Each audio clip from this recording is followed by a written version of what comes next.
general viewpoint regarding the outside. Obviously, you know about your thatch. It's completely shot to pieces, really. That needs complete replacement now. I wouldn't leave it any longer. I think you may be seeing a thatcher to discuss that. You'll want to include all of the flat roof coverings. You've got probably substantial rot forming in the fascia boards and the soffits. Also on the pitched roof here on the garage, I tried to open the garage door at the back and literally, well, it nearly fell off. So I don't want to open it any further, and I've not looked up at the top because I think that staircase is suspect. The oil tank doesn't appear to be leaking, but as part of a refurb you'd want to probably replace that and upgrade the supports with that as well. I don't know obviously whether the boiler's working, but literally the hinge has just ripped off here, so it's not good to go into the garage. And I can't get into the front either because the vendor's vehicle's still there. One of the things though I did want to talk or just highlight to you, you have a traditional period property, and on traditional period properties you need to have a lime render. This is cement render, and cement on traditional properties, period thatch cottages, is not good news. It's not been decorated for a long time anyway. You've got thermal cracks in the render which will allow moisture to go through behind the render and which can cause damage to the timber frame.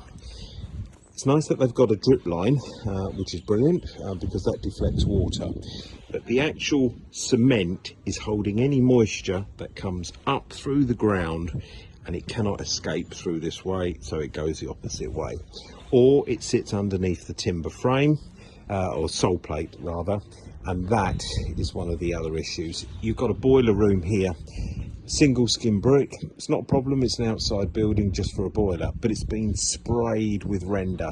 That again is trapping all of the moisture on the brickwork.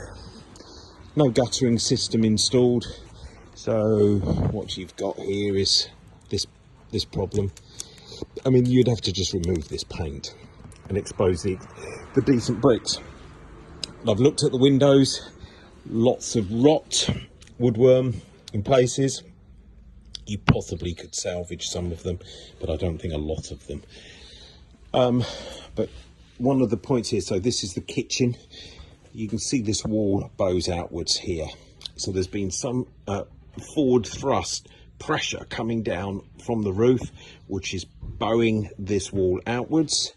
They've filled the wall with more cement render, trapping more moisture against the wall, and it's hollow when I've touched that. Literally blowing out completely. This really needs removing to salvage the frame, and that's going to be very extensive. The patio slabs here, all very nice when they're cleaned up. They shouldn't be here against the property.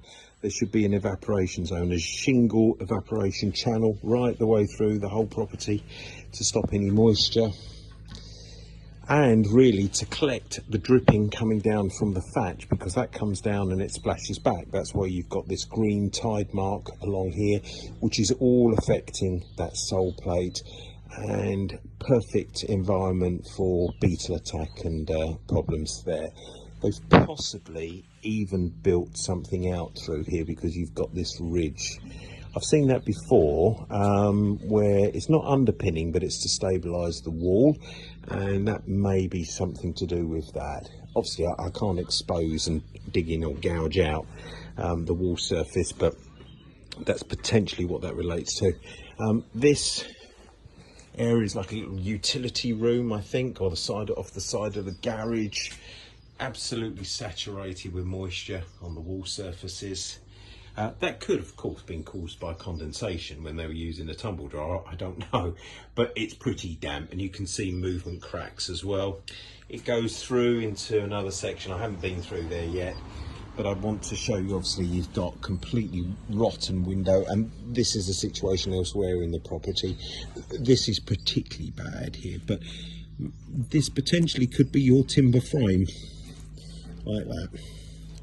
And that's the unknown situation here you've got, and you won't know, unfortunately, until you start exposing the wall surfaces to do repairs.